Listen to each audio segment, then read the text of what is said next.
Fabulous. Thank you, Jesse. Sure. Okay. So as Jesse mentioned, my background is in direct-to-consumer. I have been with the WISE Academy off and on since it launched 11 years ago. But I'm also in the trenches. Jesse and I were talking this morning about the weekend and how things went. And I mentioned that I was on the tasting room floor at Judd's Hill all weekend, where I'm the VP of Sales and Marketing. But I wanted to hear firsthand what was going on and how we were reopening and how things were going and what was happening with our guests. And also just what it was like to be in this new environment. So I wove a lot of that context and some of my insights into our conversation today. I also will be bringing in some insight that we have from Visit Napa Valley. If any of you were on the phone call last Friday with them, with the update talking about what's happening, consumer sentiment around travel, staycation mode that people are in, living in this new environment. So today's agenda that we have, we're going to be talking through some DTC basics around the buyer's continuum and guest profiles. And I'm really going to weave in how we are approaching this at WISE in this post-COVID, or certainly middle of COVID environment that we're in, and some best practices. And we're also going to think about some CRM and how does this relate to the bigger picture and some of the lessons that we've learned in the last 3 months, and how do we apply that going forward? How do we continue to develop our business going forward in light of these new things? And then at the end, we always take a minute to reflect, what are our biggest ahas? What are we going to take away? What are we going to impact, or what are we going to do in our business starting tomorrow? And there's a space for you towards the end of your handouts to jot those ideas down as you go. Research has shown that when we write these ideas down and share them, we're more likely to actually act on them. So for those of you that don't know, WISE Academy stands for Wine Industry Sales Education. We've been a partner with NVV pretty much since our inception. We were born out of the idea that as an industry, we do really good learning how to talk about wine, but we were lacking in how to relate to the guest and how to connect those two dots between our portfolio and their preference, and how to sell wine in a professional environment. So that's where WISE came from, and that's what we do. We're active on multiple continents in multiple states. But as Jesse mentioned, we are based here in the Napa Valley. So of course we have a little Napa perspective on everything that we do. So to get started, we're going to jump right in with the open-ended questions. And there's a handout 1A that is 2 pages. There's a buyer's continuum, and then there's some insight on the next page. And I'm going to kind of hang out on these pages for a few minutes, and we're going to jump right in with these before we move into CRM. So first thing is really this idea of open-ended questions. And this is, I'm having this conversation with you as both leaders of your tasting room businesses and perhaps as frontline staff as well in your direct-to-consumer world. What are open-ended questions? And open-ended questions generally start with what, where, who, when, why, and how. So if your question starts with one of those qualifiers, you're already asking an open-ended question. And I want to use this as the base for the rest of our conversation for the day. And you'll see why in just a moment. But there's really an art to asking open-ended questions versus an interrogation. What are you doing here? Well, I'm here to taste wine. Let's not get into the interrogation part of it, but also as open-ended questions to get our guests talking about themselves. And this can be in the tasting room environment, certainly, but also on the phone, getting people to open up and to talk when they're on the phone with us, whether it's an outbound call or we're responding to them calling us. Some of these questions, I think, are changing slightly in the post-COVID environment, or at least in what we do with the information that comes in. One of our favorite questions is, what brings you to the area today? What brings you out here to wine country? and really understanding what our guest is looking for. What type of experience are you looking for? That's certainly changing in our world now as we're going to more by appointment only, and we're going to more seated, more longer experiences. It's really helpful to clarify, what brings you to the area? What type of experience are you looking for? So that we can set the right expectation for the guest. Well, I'm hoping to just, pick up my club shipment and move on to the next winery. Or I'm going to, I'm here, I've never been here before, and I want to learn more about you. So asking that first open-ended question, what type of experience are you looking for today, can really provide a launch pad of where you're going to go. And the next one, where else are you headed? That can help you gauge several things. If they give you an itinerary of other wineries, that gives you insights into what type of wines they like. That gives you insight into what their budget or their spending capacity may be, or what brands they're affiliated with. That can really help you understand. If they tell you where they're going to dinner, that can help to gauge a little bit more about their preferences and their style. Normally we don't like the question, so where do you live? And the reason that we don't necessarily like that question is that it tends to set a bias in a traditional, pre-COVID world. If we would ask that question, where are you coming from? Where do you live? What state are you visiting from?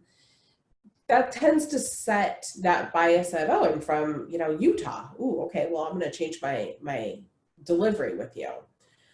Now, though, that question is really important because it helps us direct where we're going to be spending our energy and bringing new guests from.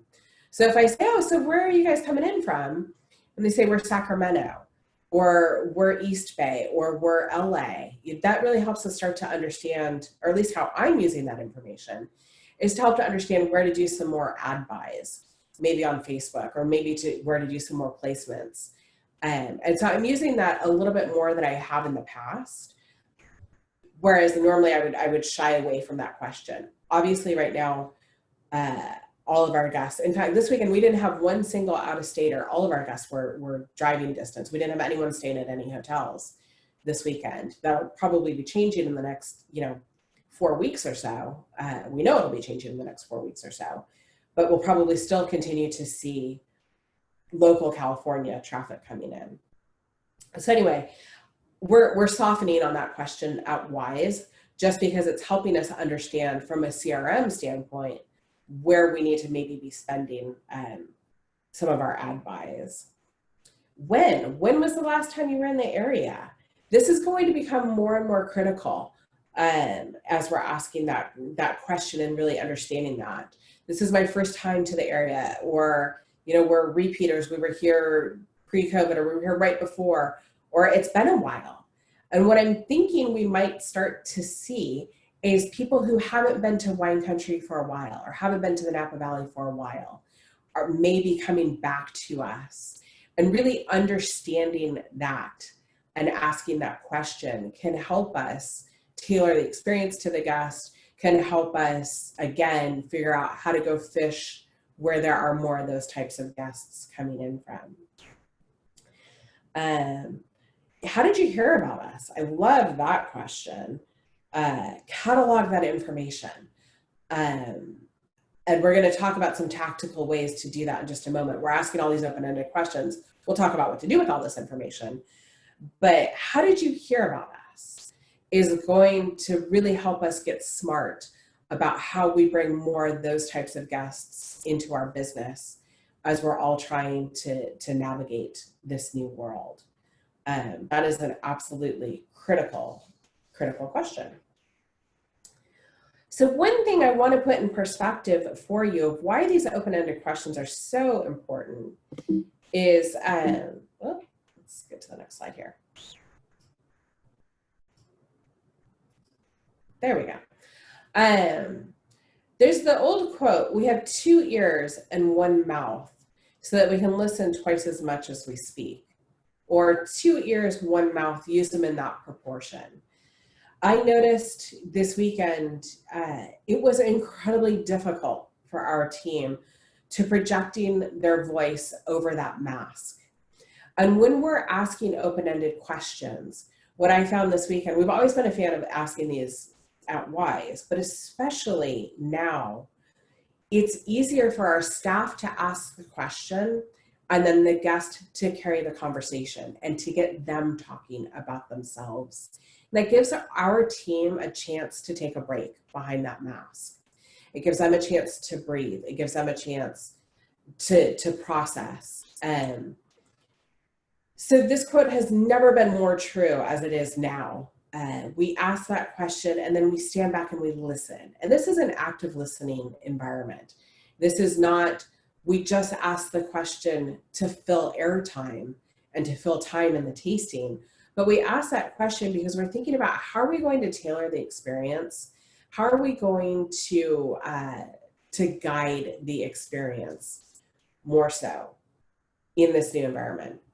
I think that we've been given this incredible gift, you know, of this crisis, if you will, to be able to change some habits. And this is one of the habits that I hope that we change the most, is that we get comfortable asking these open-ended questions. If your questions start with do or did you like that wine?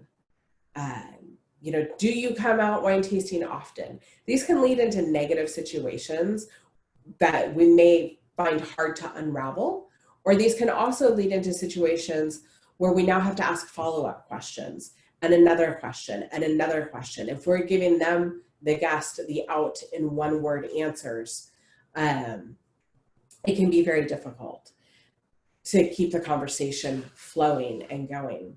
So I wanted to set this foundation of open-ended questions. First of all, what are they? And then how do we apply them? We're going to look at this through two different lenses. The first lens that we're going to look at is this concept of a buyer's continuum. And the buyer's continuum looks kind of like, oh my goodness, technical difficulties today. There we go. Buyer's continuum looks like this. And it's this concept that we have the x-axis on the bottom, which is telling us the more time or number of experiences we have with the guest, the y-axis increases, the customer value increases. This is not a new concept. Wise did not create this concept. This is a marketing concept that's been around for years.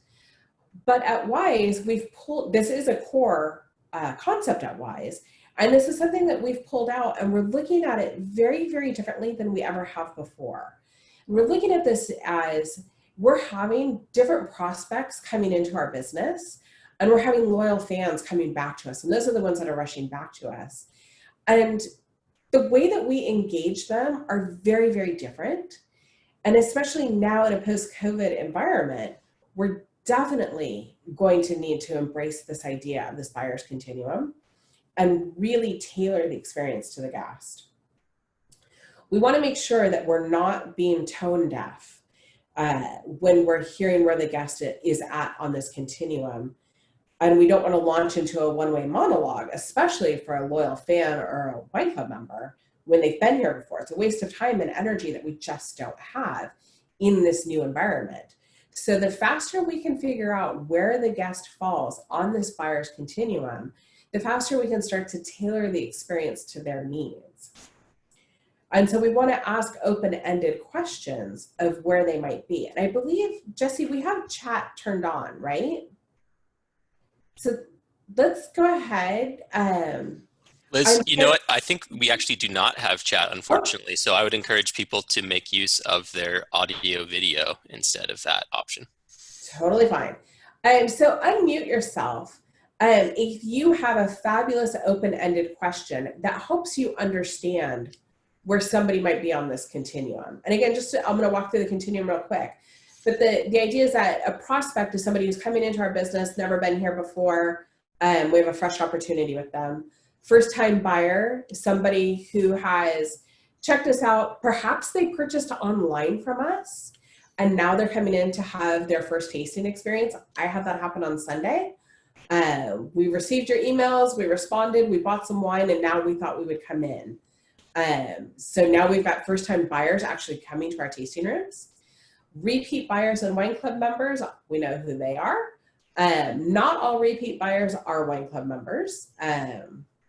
So important to remember that distinction. And then loyal fans, those who are one step away from tattooing our logo somewhere on their body, if they haven't already done so.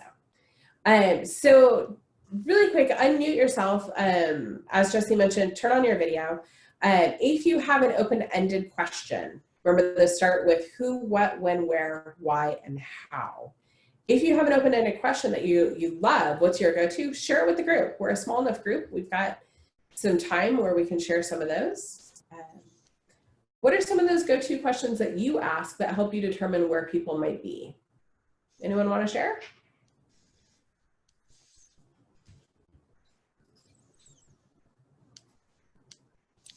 Not seeing a whole lot. All right. Well, we'll just keep going. If you come up with one or you have a question, feel free to unmute yourself and jump in and comment. It's important, especially right now, to sit down and to write out what some of these questions are. How can we change our pitch in the tasting room? How can we change what we're doing in the tasting room to meet guests where they are? Take a moment and think about how can I talk to club members differently or guests differently. So when I introduce this concept of buyer's continuum, one of the things that we need to understand about this is that each of these guests have a different psychological need along the way. And so we want to acknowledge these.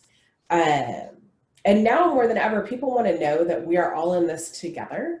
They want to know how the winery is doing. They want to ask different questions. They want to know how our staff is doing.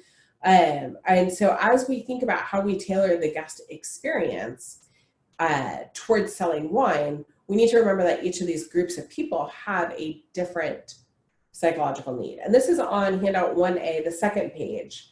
There are each of these buyer types, or where it stops along the continuum, if you will, and what their needs are. So for a prospect, they're really looking for risk reduction. They are really looking for the opportunity to taste wine and to get to know our brand and see that their value system is aligned with our values of what we have to offer as a winery, and that they like our wines, they like our portfolio. And so they're really looking for risk reduction. This is going to be really interesting going forward, as guests are going to be going to fewer and fewer wineries when they're here, because it's going to take more and more time at each winery, and they have to have an appointment.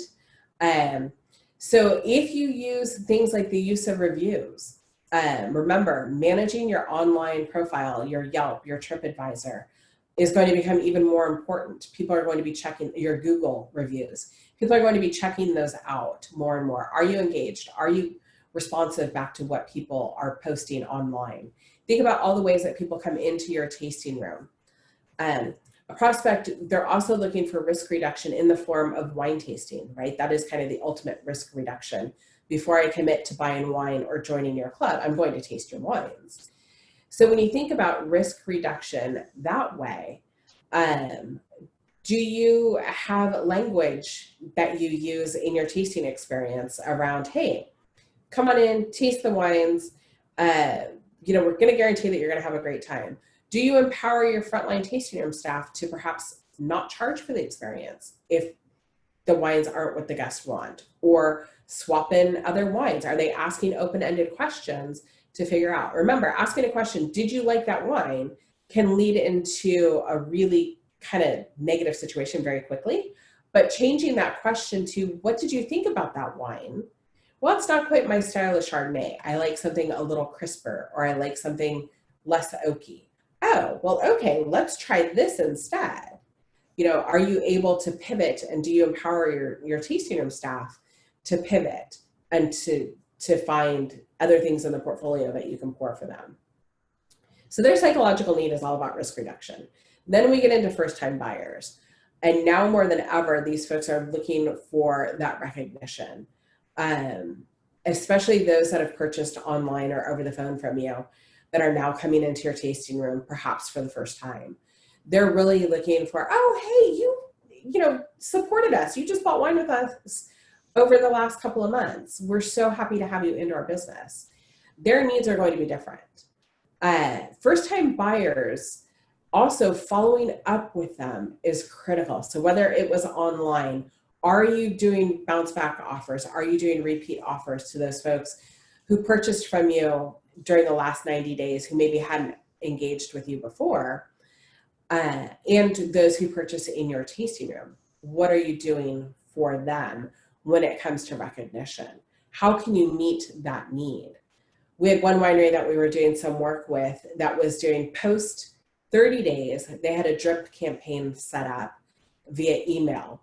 So a guest was here, they tasted, and they didn't purchase. Those folks were segmented out one way, and they got an email inviting them to purchase, inviting them to join the club. Guests who had visited and purchased but didn't join the club got a different campaign, if you will. You can do this over the phone, you can do this via email, but engaging those first-time buyers and trying to move them up this continuum is going to become more and more critical as we have fewer and fewer guests coming to our business. Repeat buyers. These folks are looking for understanding and tailored offers. These folks are looking for that, hey, you hear me, you understand my needs. I told you I don't like Chardonnay, stop sending me Chardonnay offers. Or I'm here in your tasting room, I'm a Reds Only Wine Club member, perhaps, not greeting me with Sauvignon Blanc or Rosé, and greeting me with something that I'm going to love, or having something for me when I come into the tasting room.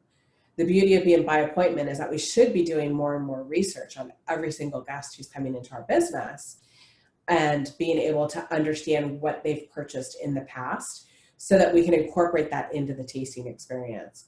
Perfect example, I had a gentleman from the Bay Area coming in on Sunday. We knew that he liked large formats. We made sure that we had the freshest inventory available for him in large formats. And we pulled things out of library that we wouldn't normally offer to everybody, just to let him know that, hey, you know what? We know that you love large formats. You're here. We're so excited to have you back. We pulled something special out just for you. And he was absolutely, and loved it. And we sold some wine. So making sure that you are looking for those opportunities and you're doing your research when you have guests coming back. Then we get to our most loyal fans. And whether these are VIP, they're club members, they're brand ambassadors. Again, they may or may not be club members.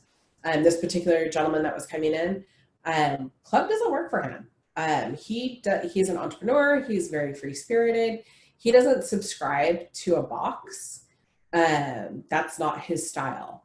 But when we know that he comes in, 2 or 3 times a year, we know what to have out for him.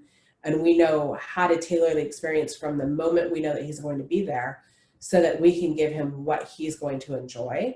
That really shows that respect that we have for him.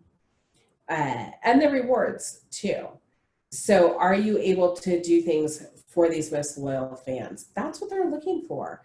The consumer that's at that level tends to be a consumer who has airline miles, that has Marriott Bonvoy points, is accustomed to the perks that come with it. They're accustomed to upgrades.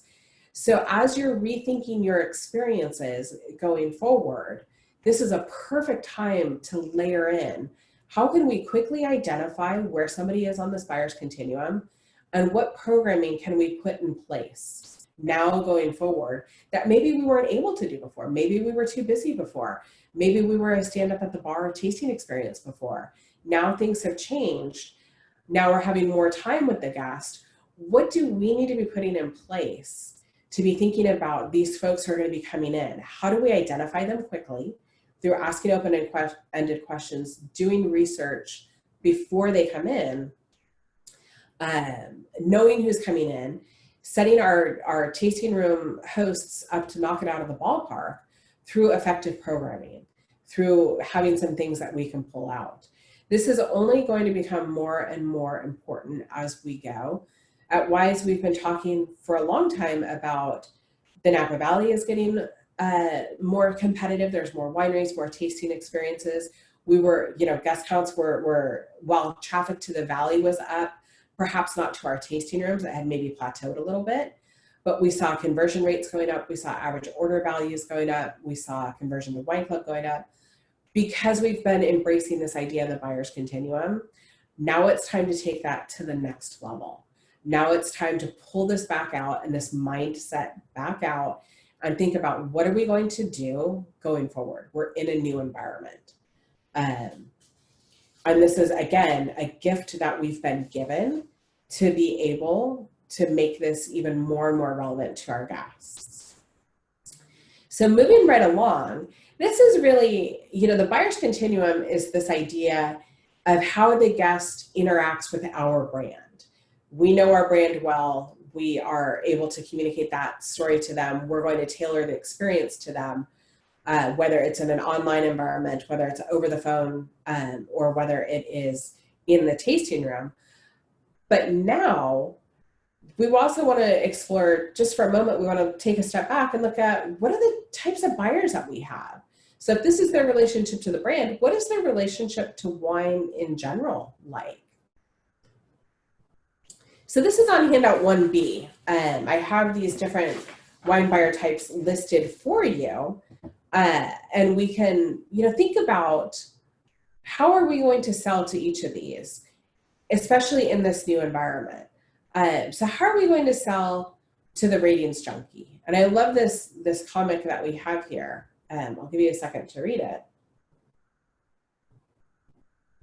Oh, this wine is repulsive. Oh, the wine advisor gave it a 96. Great, I'll take a case. We all have that person that comes into our tasting room. In the new environment, we need to be thinking about how are we going to engage what type of buyer they are. We're going to layer these two things on top of each other. So ratings junkies, think about the open-ended questions that you might ask to figure out, what magazines do you subscribe to? Or how do you get advice about what wines to try? Or another one, a really easy one to kind of softball into this conversation. What's the most interesting wine that you've had in the last couple of months? Really, how did you hear about that? Oh, I've been a member forever, or I've read about it in XYZ publication. In fact, Jesse and I were just talking about, before we got online, and he was saying, oh yeah, I popped up to a winery this weekend and I bought some wine that I had read about online. And I was like, aha. How did you hear about that wine? What was it? Was it a score? Was it somebody had given it some accolade? Was it somebody else had reviewed it? So how did that person hear about that wine? What are they reading? And how do we have an answer for them? And keep in mind, not all of us have our wines reviewed and scored. So what do we do in that situation? How do we have something ready to go for them? We ask this open-ended question. We kind of figure out what they subscribe to. Maybe they have, they follow Galoni, or maybe they follow Spectator or Wine Enthusiast or whatever. So we start to figure out, what's important to them. They've volunteered this information through asking these questions, and we don't have wine scored. Well, we can say, this is a staff favorite, or this is on the wine list at, name a restaurant here. Other things that we can put in there that show accolades, that show that this is, this wine sells out quickly. This is our wine club members' most favorite. This is really highly allocated. So you're creating that scarcity mentality. And if you don't have ratings behind it, how can you appeal to that person?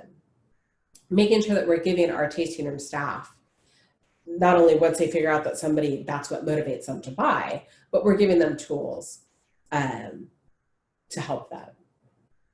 Next type of buyer that you have is an advice seeker. And I want to be really, really careful to acknowledge that advice seekers are not always new to wine.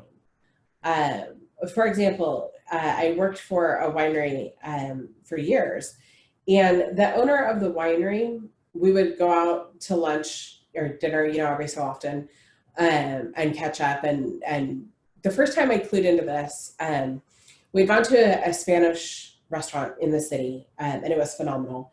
And we were sitting there, and this is a guy who is the global head of investment, real estate investment for a large company. And he happens to own a winery. And we're sitting there talking, and he spends about 3 months out of the year in Spain. And we went to a Spanish restaurant. He spent 45 minutes going over the wine list with the somm and asking questions. And they're not newbies. They're not necessarily people who are new to wine. They're people who make purchasing decisions based on others' recommendations, on your recommendations. And so it's really important to make sure that we're asking open-ended questions and figuring out what their need is and thinking about how are we going to tailor the experience to them as an advice seeker. What language can we use to make the experience more about their needs? So for example, when Matt and I would be out, first of all, I knew that I had to allow myself a 3-hour lunch with him because 45 minutes of it was going to be spent studying the menu and then studying the wine menu. But it was a lot of really interesting insight to me to be spending that time with somebody, looking at how they value information. And that's one of their key motivators, is what type of information are you providing to them? How are you empowering them? How are you helping that particular guest really feel like they're being heard and that you understand their needs and that you're able to meet them where they are? So think about the types of open-ended questions and then how you would sell to each of them based on those questions. So an advice seeker, to find out if that's the type of personality that they are, we're asking these open-ended questions and they tell us, oh, my friend is a member here. Somebody told me to come here. I talked to a bunch of people about where to go in the Napa Valley and they said, I have to come to your tasting room. Okay, that's an advice seeker. They're looking for recommendations. They're going to be asking you for your recommendations as well. That should help us clue in that they're an advice seeker. And so we're going to tailor our pitch. We're going to tailor their experience to include that. Then we get into value seekers. And what's really important to remember on value seekers is that it's not necessarily about a discount. It could be for them. And they'll come right out and they'll tell you, what's the best price I can get on this? Do you have any discounts? They'll come right out and they'll ask. There's another flavor of value seekers where they're looking for perception of value. And you can create perception of value in many different ways. We tasted our cab against these other Hell Mountain cabs. And let me tell you, this one, ours showed the best at wines twice the price. Or we tasted this up against, and being able to put your portfolio in context to other things. We never disparage another winery, especially one of our neighbors, but we would absolutely want to put it in context of other things to show them value. We've all learned, especially recently, if free shipping wasn't the thing that did it before, it certainly is now. I tried segmenting and sending one email out that didn't have a shipping offer. And I was like, yep, okay, tested that theory. Now we all know that free shipping is the value that a lot of buyers are seeking. And so how are you accommodating that as a leader in your business? If you have pricing within your span of control, perhaps you need to take your bottle prices up to accommodate for that value that you're going to be giving. Wine Club members expected their Wine Club pricing. Now they're expecting free shipping. Free shipping is here to stay. Even the ABC is telling us that. So we're going to have to think about how we weave that in and how we can manage it from a business perspective as well, right? There's also that aspect of it. But when we're asking those questions of the guests and we're kind of figuring out that they're into value, then we need to make sure, what are the tools that we have in place for our tasting room to be able to use? What is the language that we have? What is the signage that we have? What is it that's, we're using QR codes, we're not using paper menus in our tasting room. And And the QR codes are great because we can go on it directs them to our website. We can change information quickly. We can link to things on our website, but we're able to show value. And that's one of the things that we're using for showing value for our guests, and accommodate them where they are. So the next is newbies. I am going to go out on a limb and say we're probably going to be seeing a lot of folks newer to wine tasting that we haven't seen before. Folks are not going to be able to travel as far as they have in the past. And I'm guessing we're going to see a lot more newbies. I had a couple who joined the wine club on Sunday. They're a new couple. And joining the wine club together, they wanted to make sure they could get both their names on it. Joining the wine club together was the first club that they had joined as a couple. And not necessarily that they were new to wine, but they were new to wine clubs. And so I think we're going to start to see this type of buyer coming in more and more as other things are not available to them. So how are we prepared to engage the newbies? How are we prepared to engage people who are new to wine, new to how wine clubs operate, and are buying directly from the source? Are you thinking about what you're going to do and how you're going to pivot and tailor to their needs?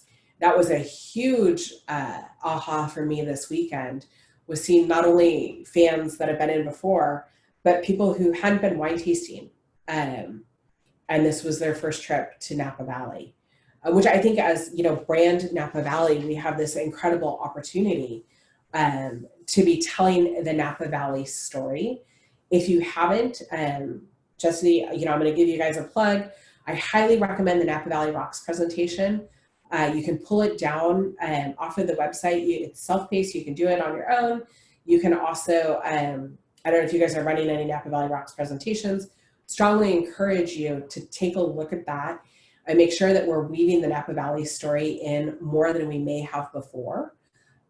Because we're getting these newbies in, we've got this great opportunity to talk about how special and unique the Napa Valley is. So that's one of those tools that you can use for them and to engage them where they are. I personally love newbies. I've had folks who are brand new to the wine industry or to visiting wineries. And it's great. I figure out not only are they new to our brand, they're new to wine in general. Okay, we're going to have some fun and we're going to make this, a really great experience for you. I absolutely love them. But think about what techniques you might need to sell to that particular person. How are you going to sell wine? How are you going to sell club? How are you going to capture their information and keep the relationship going with them? What tools do you need to be putting in place in your new experiences for that newbie? Since we've asked the questions and figured out that they're new to wine. Then we get into this guy. I thought about putting a picture of a Karen up there, but then I thought, I'm not going to put a Karen up there. But we get the know-it-alls, right? They come in. I'm right. I'm always right. One time I thought I was wrong, but I found out I was right. So, we get these guys in and they tell us how our business is. They tell us how our wines are. They tell their guests. So are we prepared to handle the know-it-alls that are coming into our world? What tools do we need in place? Can we take that up a notch post-COVID? This is actually a fantastic opportunity for us, especially as we're changing our types of experiences and we're going to by appointment. This is the time to set the record straight with these folks. And we're going to do this with hospitality at the mindset and at the top of what we do. But this is an incredible opportunity to say, that's how it was in the past, but let me tell you about how it's going to be going forward. That's how things may have been before, but here's where we're going now. I worked for a winery that was acquired by, that acquired another winery. And I used to get people coming into the tasting room telling me, I've got wines, older than you in my cellar, or I've been coming here since before you were born. or I knew the original owners of the winery. And I would say, oh my gosh, that's, fun. What was it like? And they would talk, and it was really interesting to hear that history that wasn't recorded in any books, or wasn't there. It was great to hear those stories. And after they would share, then I would say, well, here's where we're going in the future. Here's where we're headed now. And so being able to pivot that conversation and take control of that conversation to where it's going in the future. And this is going to be, again, really interesting for those of us that were open to the public before, but going to by appointment, to let them know. And that, again, doing it through a hospitality mindset. When we have this type of buyer in our tasting room, it's really easy. Usually they travel in an entourage. They've got 5 or 6 people with them, because we don't have more than 6 at a table. But we're able to make them look good and to acknowledge what they're sharing with us. Absolutely critical. And then, so yes, and carry it to the next step. This one requires practice. I strongly encourage with all of these to really do some role playing in the tasting room, and to work through these, how are we going to address this particular person in the future? We know that we're going to have a wine club member that's going to want it the way that it used to be. Or we know that we have a wine club member who knows everything about the brand. How do we engage them and set them in the right direction, especially going forward? Okay, so just to recap, you got the ratings junkies who live and die by the ratings, the advice seeker who wants the opinion of all others, the value seeker who may be looking for a deal, but their perception of value could also be how your wines compare. Always beautiful to be able to show how our wines compare at wines that are maybe 1.5 times or 2 times the price. We don't have to discount our brand. At the same time, we're putting it in an aspirational set of wines, and we can leverage that. The know-it-all who's looking for that audience, of course we are that audience, and then we redirect the conversation to where it's going. And then the newbie, where to begin. And we get the fabulous journey that we get to take them on.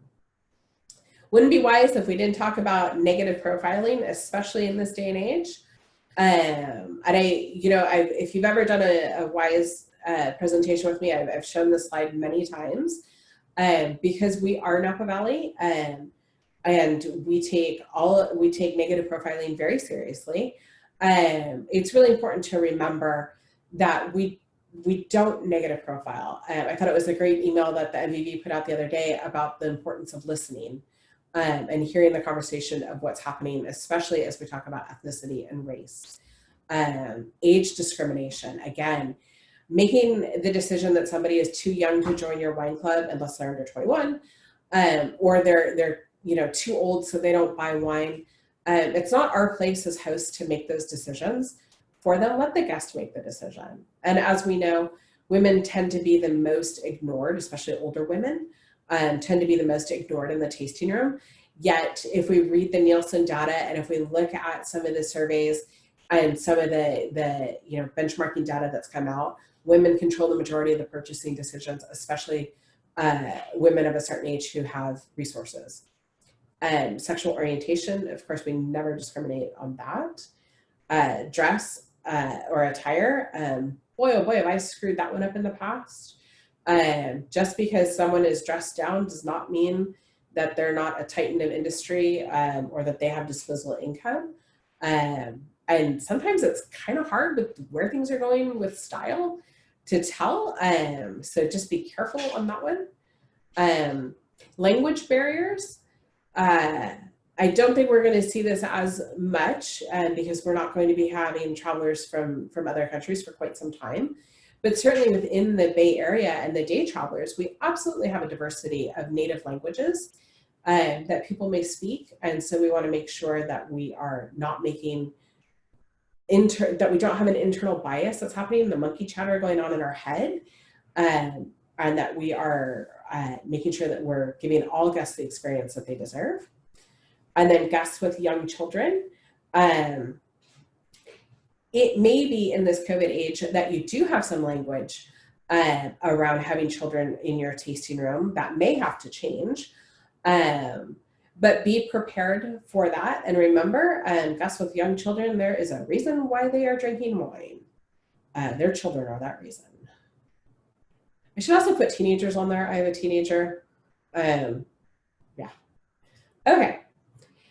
So moving right along, I want to be respectful of your time.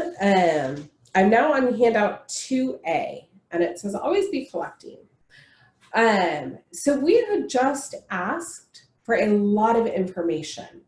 We've just asked, where are they coming from? How did they hear about us?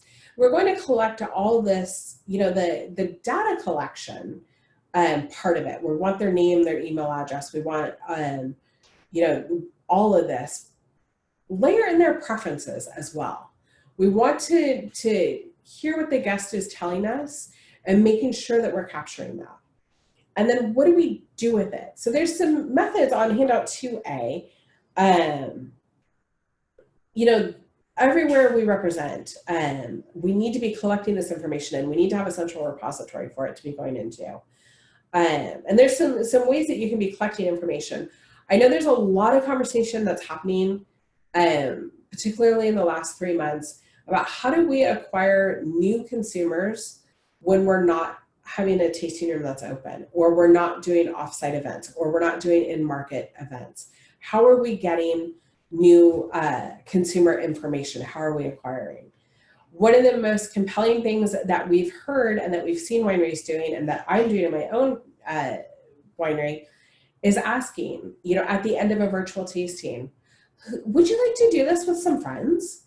You know, you can put together the tasting flight. We'll put together a package for them. You know, I'll send you an email with my information, and let's do a Zoom tasting with your friends, with the people that you're not getting together with. We went through our appointment book for March, April, May, and into June, and we looked at who had booked their tasting experiences that weren't traveling out here, reached out to them and said, would you like to do this with your friends? You know, we can send you all the wine, we can send a box to their house, a box to your house, and we can host the tasting virtually. There's so many examples, and I'm, you know, looking at some of the wineries that are on this call that have had fantastic success with doing virtual tastings and with collecting information and getting their referrals, your guests' referrals, your member referrals, and adding to your database that way. If anyone wants to chime in, please unmute yourself and tell your story. If anyone's had a phenomenal way of doing that, we'd absolutely love to share the collective wisdom. But are we, you know, taking that information? Are we asking for those referrals? And what are we doing with that? So there's, you know, some pretty standard ways, but I would say absolutely asking for referrals is a big one. Who else? Again, who being one of those open-ended questions. You know, who of your friends would like to do this? When can we get that scheduled for you? How soon? You know, and so asking, what wines would you like to do? So you can ask those questions, all those open-ended questions, if you're on the phone or you've done this over email, to book another virtual tasting. For those of us that, you know, are doing this a lot, it is absolutely moving the needle. And we're hearing some phenomenal success stories and people being introduced to our brands that wouldn't have otherwise. Along those lines, I want to challenge you on one way that we look at our direct-to-consumer business, and this is kind of our direct-to-consumer basics.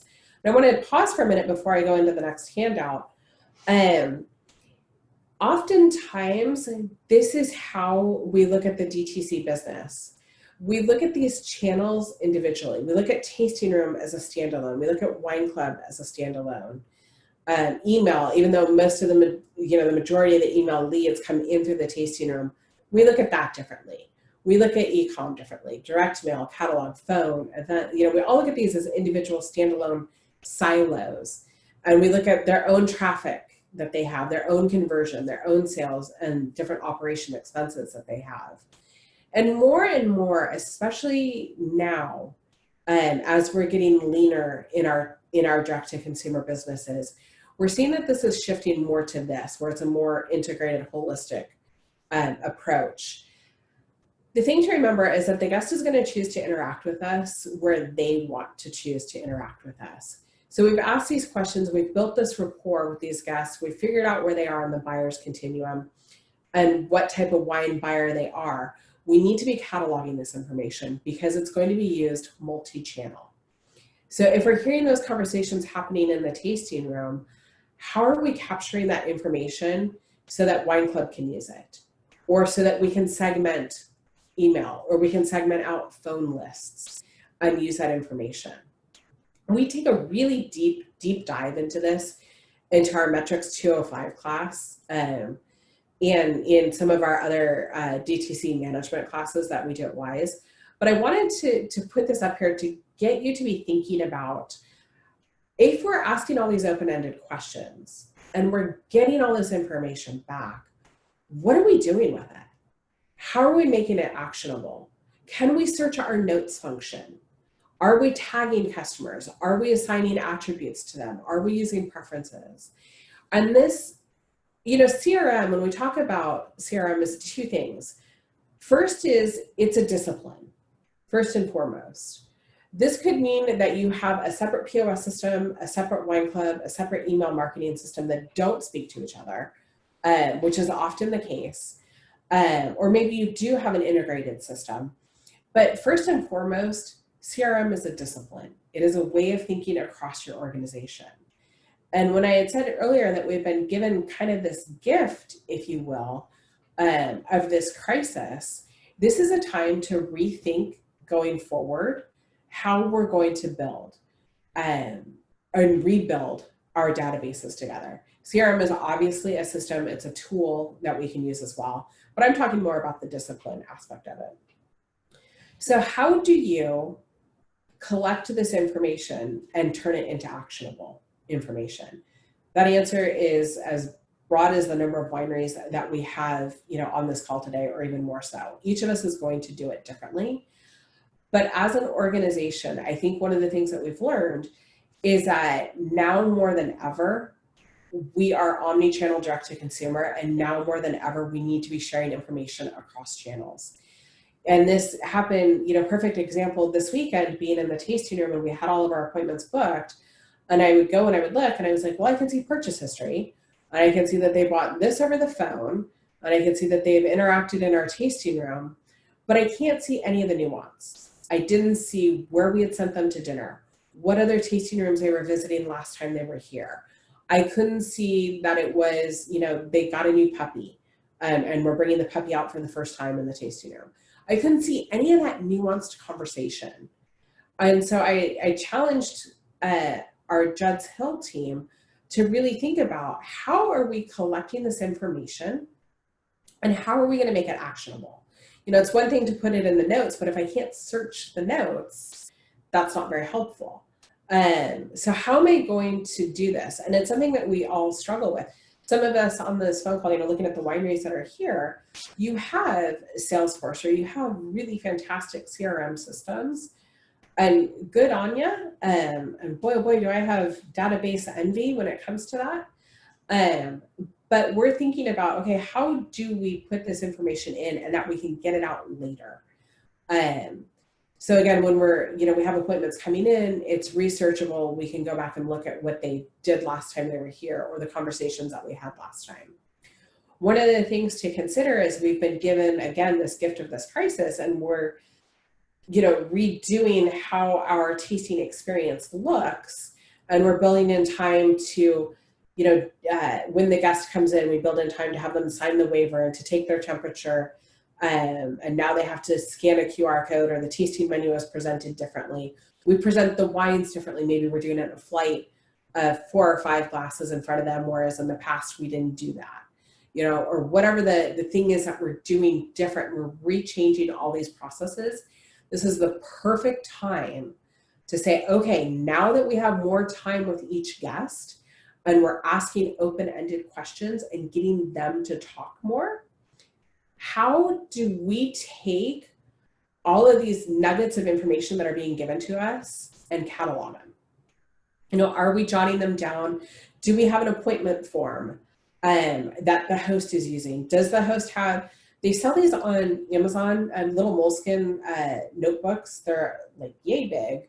They're black, you know, just to jot notes down and put them back into your pocket so that we can go into the POS system at the end of the day and jot down these notes. So-and-so was here. They just got a new puppy. It was their first visit. Puppy's name, I had one come in, brand new puppy named Bellini. It was the cutest thing I'd ever seen. You know, and so it's like Bellini came in for its first ever wine tasting, and she really liked the rosé. He really liked the Pinot. You know, San Francisco, had never visited Napa Valley before, new to the area and new to us. And so putting that information in so that when we invite them back to the winery or they come back, now we can ask, you know, oh, how is Bellini's puppy school going? Are we celebrating that they graduated puppy training, or whatever the conversation is? How are we using that? Hey, you know what? We've got the new rosé. You're going to love it. Or I've got this, you know, Pinot that I think you've got to try. It's not one that's on the tasting menu. I know you really loved the last one last time you were here. So putting those notes in, since we're having to change everything anyway, and how we're conducting our tastings, let's take this opportunity through training our team and cataloging these conversations and getting them back into our point of sale system. And Jesse and I were talking about how this weekend we realized our tasting experience, we used to, you know, it was a 45-minute experience. We blocked an hour on the calendar. Now it's closer to an hour experience, and I'm having to block an hour and a half on the calendar. Well, great. Since I'm blocking that extra time on the calendar, I'm also going to be expecting that we catalog more of this conversation. Liz, can I ask you a quick question? Yeah, please. How do you incentivize your team, or how is there any incentive for people to actually take that extra time and enter that kind of information? Yeah, so really interesting you mentioned that. We were talking about it as we debriefed this weekend. And I'm like, okay, how do we get all this information into the POS? One of the things that we learned over COVID was that there's this kind of institutional knowledge, like somebody that's been in your tasting room for 10 years can tell you the dog's name and can tell you what their favorite wine is and can tell you all that stuff. Well, they were furloughed for a couple of months. And then all of a sudden I'm answering the phone, or I'm, you know, and so it's like, I didn't have that institutional knowledge in our database. And so we talked about, I didn't necessarily do it as an incentive, but we talked about the overall health of the business. And we talked about the role that they play in helping the business. And so remembering to just, let's go put those notes down. And I'm so glad you asked this question. One of the things that I'm going to come back to it when I talk about doing some CRM analysis and why this is so important. So the short answer is I didn't put any incentives. There are absolutely wineries that we know of that do anything from 50 cents or $1. One winery that we know of does $5 per data capture, and that's a new customer that they're putting into their database. But I was looking for tools that I could make it easier for my staff to capture this information and that we could enter into the POS. And so that was really, for me, it was looking for the tools. It wasn't necessarily incentive-based. Does that answer your question? Yep, absolutely. Thank you. Perfect. Yeah, great question. So for us, it was finding the time to be able to do it. And it was finding, okay, so what did we had a host station set up with the clipboard with all the appointments for the day. And so we were putting notes on their little square on the clipboard for the day. And we found that worked really well. So it's trial and error. I mean, that's the biggest thing we're talking about for this weekend, using beakers instead of, pre-pouring all the glasses. So we're trying to, it's all trial and error right now. But I will say, engaging the team to come up with the solution has by far been the easiest way to get new things implemented. So as we're going through all these different changes anyway, I'm asking the team, you guys are sweeping the floor. You have a voice in what broom we buy. You know, so you guys are closest to the situation. You should be able to help pick out the tool. And so having that conversation with my tasting room team about how do we want to do this? You know, here's what the state is saying, or here's what I need to have happen in our direct to consumer going forward. How are we going to make this happen? And I often tell them, if they wait for me to come up with the answer, it's probably not going to work and nobody's going to like it. So let's have them come up with the solution. So if you have if you're a multi-branded winery, and I know that there's some on our call today that are multi-brands in your portfolio, this just becomes exponentially more important, especially if you have a cloud-based database and you share consumers across your list. This just gets multiplied time and time again. And so how are you sharing that information? One of the things now, I mean, in the past that we were always trying to be good about was sending guests to other wineries, you know, in our portfolio if we were a multi-branded portfolio. And now that becomes even more important, of sending our wine club members to the other wineries in the portfolio, or sending guests to other wineries in our portfolio. I strongly encourage wineries, again, to use this gift of this crisis that we have to think about how are we going to look at our business going forward in 2020. It's changing. Okay, so there are some basic metrics that I put down for you, and I'm going to come back to Jesse's question here in just a second. So customer lifetime value, and there's the way, again, to calculate these. They're given here for you. The reason that I wanted to go back and have this conversation in light of everything else that we just talked about is because it's changing. So customer lifetime value, obviously that one is pretty slow to change. You know, as people spend more time with us, their lifetime value grows. One thing that I do want you to note, though, is how are they choosing to act with us? In which channels? So do we have somebody out of state who would come to us once or twice a year that was high on that customer lifetime value list? We need to start planning for the fact that they may not be traveling. And I wanted to have this conversation in light of what we're hearing from Visit Napa Valley. Again, if any of you were on that call last Friday, or Thursday was the call, you know, they put out the travel sentiment report, and this was more of a nationwide survey. People are not traveling. People are looking at not traveling well into 2021. So we need to go back and look at our database and do some analysis, figure out where they are in that buyer's continuum, and make sure that we're not going to lose anyone. This is the time that we need to be thinking about, you know, OND, October, November, December, which were our biggest months of guests coming in, and we did the majority of our sales. How are we going to prepare for that now, even though it's June? We need to be thinking about that. So I would consider segmenting my database. Actually, I wouldn't consider, I have segmented and looked at those who have a high lifetime value with us. How can we rise up to meet them where they are right now? So those that are high in that buyer's continuum, how do I keep them engaged? And again, this kind of goes back to Jesse's question of, you know, how do we incentivize people to put the information in the database and these anecdotes and these phone calls and these preferences when it's kind of institutional knowledge that's, you know, maybe our wine club manager knows people by name, and our tasting room host who's been with us for 10 years knows people by sight. Now is the time to marry those two things together and get some notes in the database. Pull your customer lifetime value report, sort from top to bottom. What is it that we know about these customers? You know, spend an hour with your tasting room team and your wine club team. What is it that we know about them? Get these notes into the system so that we can start to create some programming and make sure that we're not missing them.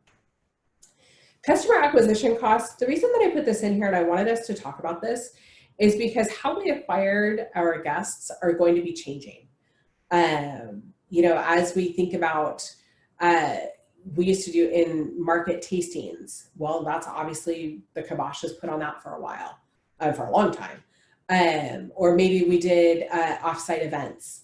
You know, looking at how we have invested in our database before and how we acquired consumers before, and understanding what the customer acquisition cost is, and thinking about potential programs that we want to do, or ad buys, or things that we're going to be doing to drive traffic to our business, whether that's online, whether that is over the phone, or whether that's in the tasting room. So really understanding that.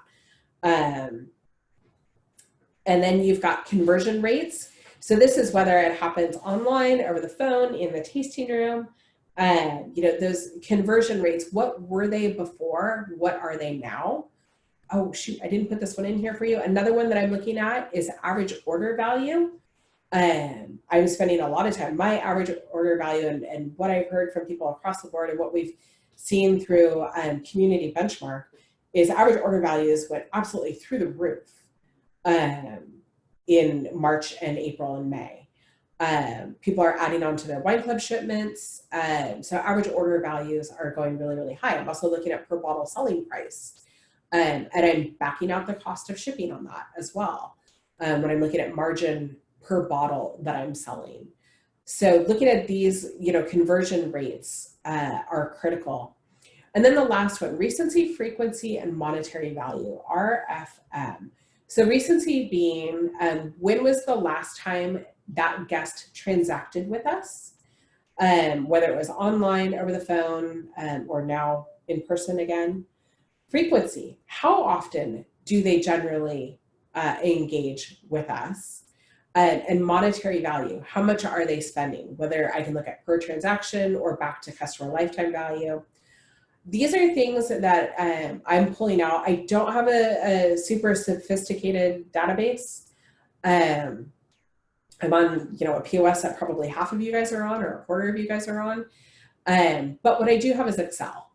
And so I'm pulling out different pockets of information out of Excel. And then I've spent some time on YouTube, and I learned how to pivot table. And I learned how to use Excel really, really well, because I don't have these. If you do subscribe to a service, or you have somebody on your team who is a data wonk and gets really excited about this stuff, pull it out. You know, when you're in the Excel environment, you can take risks and you can do stuff, you know, and if it didn't work out, then you scrap that one and you pull the report again and you play with it again. And so I strongly encourage you to spend this time that you may have looking at this information, customer lifetime value.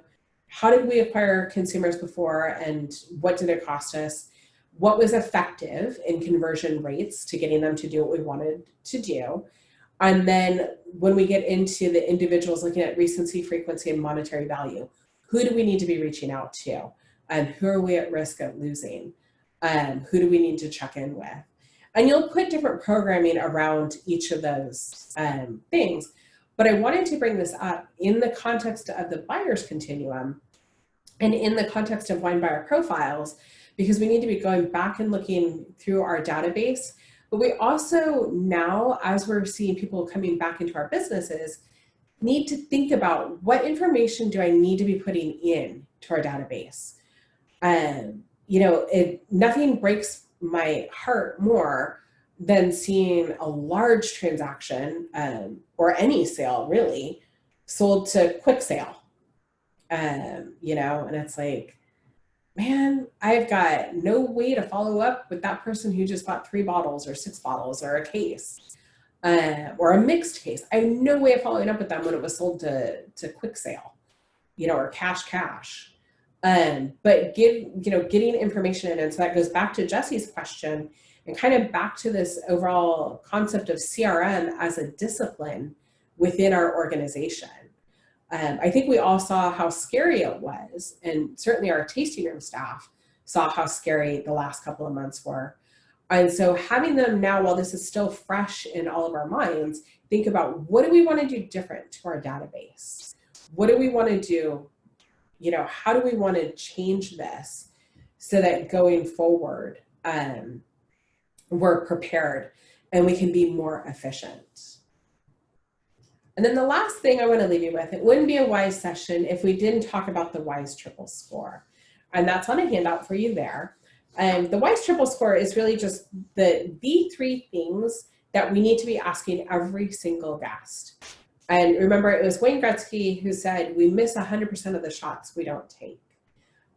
So are we asking for the order and making it a relevant ask? We don't have a wine called anything on our wine list. So when we have a guest in our tasting room, we don't ask, so would you like to take anything home with you? That wine doesn't exist. Make it specific to the guest. I noticed you really loved our Reserve Chardonnay. How many would you like to take home with you? How many? That's an open-ended versus, would you? Would is a closed-ended question. So again, go back to that open-ended question. How many would you like to take with you? I noticed are some of the most important words in marketing. I noticed you really liked this. I noticed she really enjoyed that. How much should we put together for you? Effectively and warmly inviting folks to join our wine club. And so that is we would love to have you be part of our family. We can't rely on people seeing the visual cues. We also have to have the auditory. Back in the day, we would have wine club applications out for everybody. If that's not how you're doing things now, then it's even more important that we're talking about wine club in a non-aggressive, non-pushy way. And I cannot stress that enough. It has to be a warm invitation to join wine club and not become aggressive. So when we're warmly inviting folks to the wine club, I noticed you really enjoyed a lot of our wines. These are all going to be in upcoming shipments, or these were in our most recent release. Would you be interested, close-ended question, in hearing about our wine club? You can change that into an open-ended question. Think about how you would do that in your brand voice and in your brand tone, and how each of your team members are empowered to do that so that it's not robotic and they're not reading from a script during the experience, but it's in their voice, it's in their tone, it's in their groove that works for them. And then capturing contact information as part of the WISE triple score.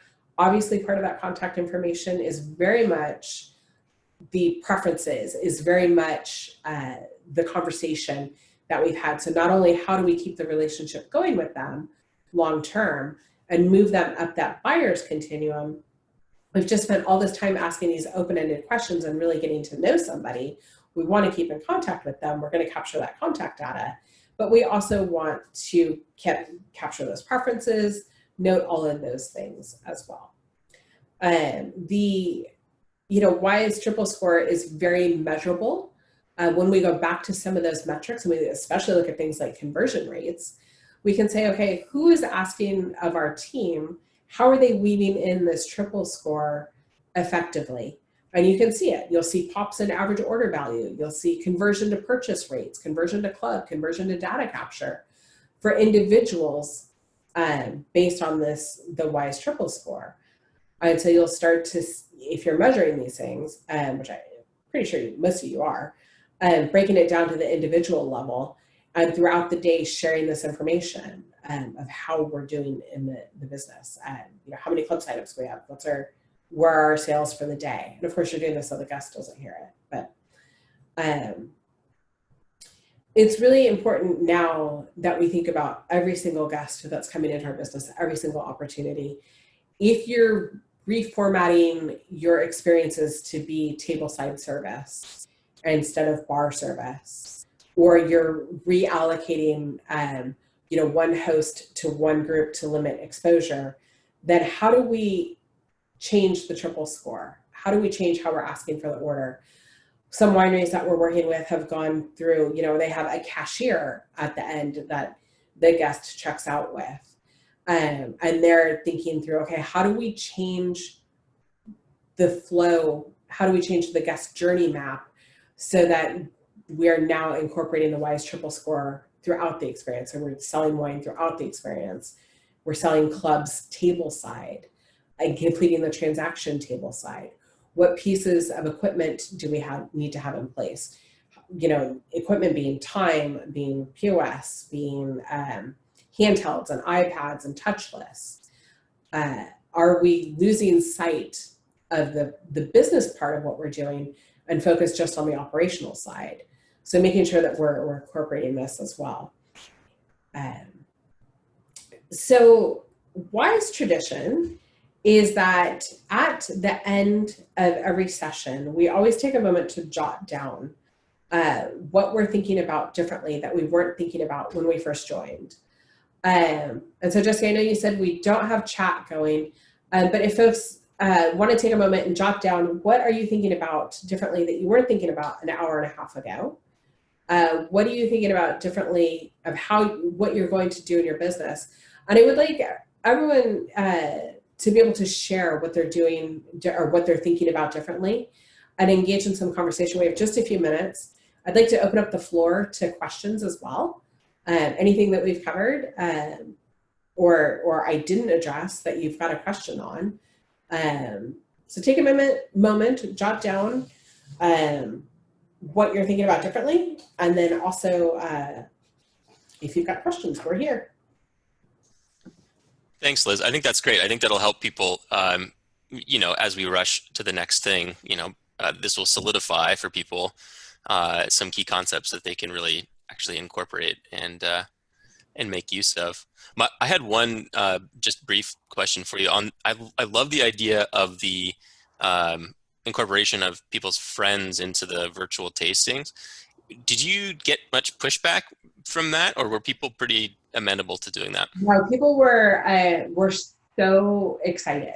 At least the ones that I've personally engaged with, and the anecdotes that I've heard from other wineries. And I'd be super pleased if you've done this, unmute yourself and share your experience. But we had people who were just like, "Wait, you're gonna host it? Like you're gonna organize a Zoom and send wine to our friends? You know, they pay for the wine, but we were the entertainment." Super engaged and very excited. And then there's the data collection aspect of it. Obviously, they placed an order with us, you know, and we could code that they had come in through a referral from another wine club member. We were doing that, and then jotting down. Yeah, and your point about keeping in mind the new reality of travel restrictions and kind of the Visit Napa Valley data, you may have a very high lifetime value customer from out of the area who just isn't going to be able to connect with you in the same old ways. So I think that's a great idea. Yeah, we've got one on the East Coast who brings a group out every year. And so we were like, uh-oh, you know, like they're buyers, you know, they come out and they buy 6-10 cases of wine. And I was like, okay, so let's do this online. And, you know, thinking about, coupled that with the information that we're getting about travel sentiment, we've had to rethink our programming. We've had to, as we're reforecasting for the rest of the year and thinking about our business contribution, you know, that's certainly top of mind. Are you finding in general decent success with people who are out of region, who are some of those high lifetime value customers who are still, you know, interested in and still spending? Yeah, absolutely. And it's really interesting because he's right outside New York City, and this one particular guy that I'm thinking of. And we were, you know, the monkey chatter in our heads kind of goes sometimes. And we were kind of like, oh, you know, they're a hot spot. Should we reach out? And we did. And they're like, yes, please. Like, I can't wait. Let's go. And so I think that sometimes we have to get out of our own bubble. And also thinking too, you know, we're in a hospitality zone. A lot of folks that we know have either been furloughed or laid off. And that's not necessarily the case all across the country. And so I think that, again, we need to get out of our bubble, get out of our zone, and reach out to our guests. And what's the worst? We don't want to be tone deaf. I mean, right? When we reach out to these guests, we're doing this individually. We're checking in. How are things going? Wanted to see how you were doing. You know, we miss you.